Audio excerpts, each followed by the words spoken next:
একমাত্র শাড়িতেই একজন নারীর প্রকৃত সৌন্দর্য প্রকাশ পায়।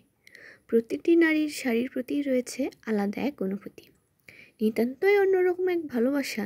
তাই তো বলে শাড়িতেই নারী। আর তা যদি হয় প্রিয় রঙে, তাহলে তো আর কথাই নেই। এই নিয়ে দ্বিতীয়বার শাড়িতে জবা ফুল পেইন্ট করা। প্রথমবার সাদা শাড়িতে পেইন্ট করেছিলাম, আর এবার ক্রেতা আপুর পছন্দের রঙে করা। যদিও প্রথমে একটু ভয়ে ছিলাম, ভাবছিলাম যে হলুদ শাড়িতে কালারটা ফুটবে কি না, তবে পেইন্ট করার পর দেখি যে না, অনেকটাই ফুটেছে। আসলে কাজ করার সময় একটা কাজ কতটা ফুটবে সেটা ভালোভাবে বোঝা যায় না, সেটা বোঝা যায় কাজ কমপ্লিট হওয়ার পর। ঠিক তেমনটাই ঘটেছিল এই হলুদ শাড়িটার ক্ষেত্রে। হালকা গোলাপি আর ম্যাজেন্টা রঙের কম্বিনেশনে ছিল জবা ফুলটা। যেহেতু সাদা শাড়িতে ছিল হালকা গোলাপি আর ম্যাজেন্টা রঙের কম্বিনেশন, তো ক্রেতা আপু চেয়েছিলেন যেন একই কম্বিনেশন থাকে, শুধু শাড়ির কালারটা যেন আলাদা হয়। তো সেই জন্যই হলুদ শাড়িতে ম্যাজেন্টা আর হালকা গোলাপির কম্বিনেশনে জবা ফুলটা করা। এই জন্য প্রথমে আমি হালকা গোলাপি এবং ম্যাজেন্টা রং দিয়ে পাপড়ি করে নিয়েছি।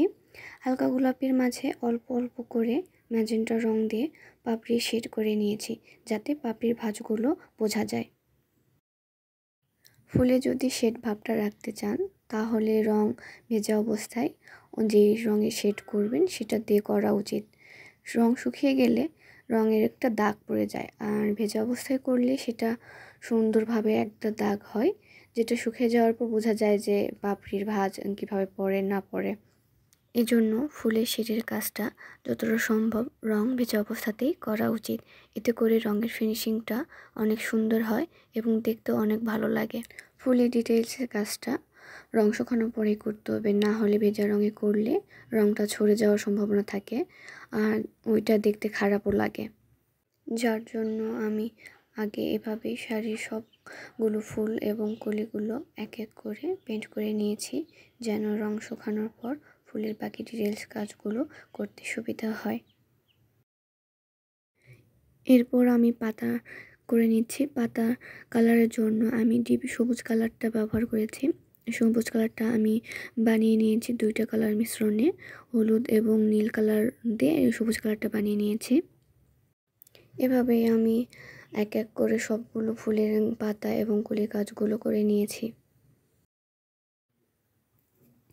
এরপর ফুলের রেণু করার জন্য সাদা রঙটা ব্যবহার করে একটা রেণুদণ্ড এঁকে নিয়েছি।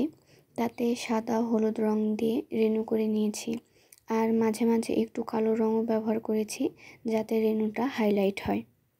এরপর ফুলের পাপড়ির চারপাশে এবং পাতা ও ফুলের কলিতে কালো রং দিয়ে আউটলাইন করে নিয়েছি, যাতে করে ফুলের পাপড়িগুলো এবং পাতা হাইলাইট হয়। তারপর এই তো শাড়ির ফাইনাল লুক। ক্রেতা আপু শাড়িতে কুশি লেজ লাগিয়ে নিতে চেয়েছিলেন, যার জন্য শাড়িতে লেজ এবং আঁচলে আলাদাভাবে টার্সেল লাগানো হয়েছে।